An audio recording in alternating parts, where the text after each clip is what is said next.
بعد میں مدرسہ حاضہ کے رہنما اور مدرسہ حاضہ کی بہت مفکر ہستی مولانا زین الدین صاحب قاسمی دامت برکاتہم سے درخواست کرتا ہوں کہ وہ اپنے واعظ و نصیحت سے ہم تمام کو مستفید فرمائیں۔ الحمدللہ وحدہ والصلاة والسلام علی من لا نبی بعدہ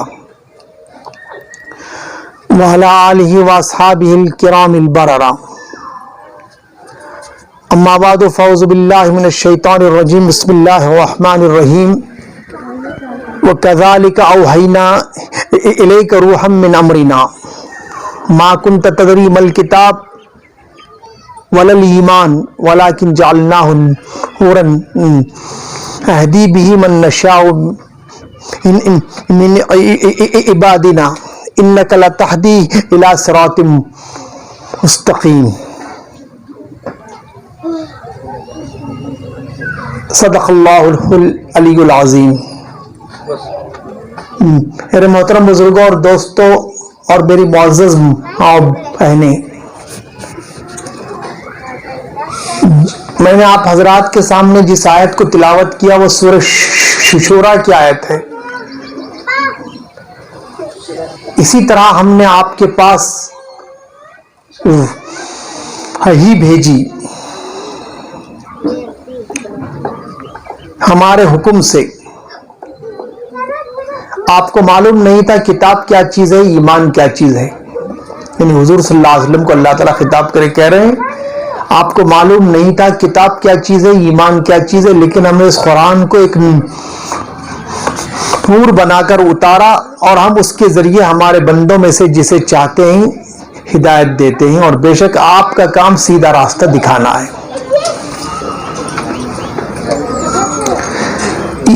اس آیت کو انتخاب کرنے کی وجہ یہ ہے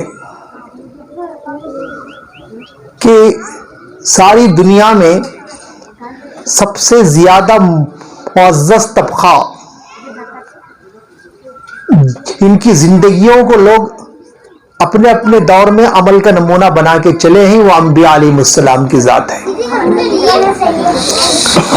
اور سب سے آخر میں محمد صلی اللہ علیہ وسلم کی ذات ہے، جس کے بارے میں کلام پاک اعلان کرتا ہے کہ اب کوئی پیغمبر نہیں آئے گا اور قیامت تک ہمارے لیے کسی کی زندگی اگر کوئی ماڈل ہے تو وہ سرکار دو عالم صلی اللہ علیہ وسلم کی زندگی ہے۔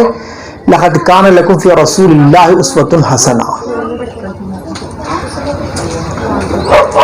تو تمام انبیاء علیہ السلام کی زندگی اپنے دور میں اپنے اپنے لوگوں کے لیے نمونہ عمل تھی، اور اس وقت سارے دنیا کے لیے حضور صلی اللہ علیہ وسلم کی زندگی عمل کا نمونہ ہے۔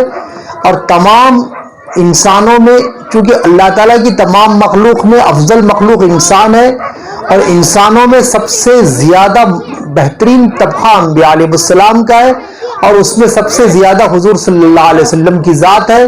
اللہ کے رسول صلی اللہ علیہ وسلم کا مقام بعد از خدا بزرگ تو یہ قصہ مختصر، اللہ کے بعد آپ ہی کا مقام سب سے اونچا ہے۔ اب اللہ تعالیٰ نے ہر نبی کی تعلیم جو دی ہے وہ اپنے جانب سے وحی الہی کی وجہ سے دی ہے۔ وحی کے معنی اللہ کا پیغام۔ تو ہر نبی کا مدرسہ کیا ہے؟ اللہ کی وحی ہے، اور سرکار دو عالم صلی اللہ علیہ وسلم کا مدرسہ بھی اللہ کی وحی ہے، اور ہر نبی کا معلم اللہ ہوتا ہے، اور ہر نبی کا مدرسہ وہی ہوتا ہے، اور ہر نبی اللہ کا متعلم ہوتا ہے، یعنی سیکھنے والا۔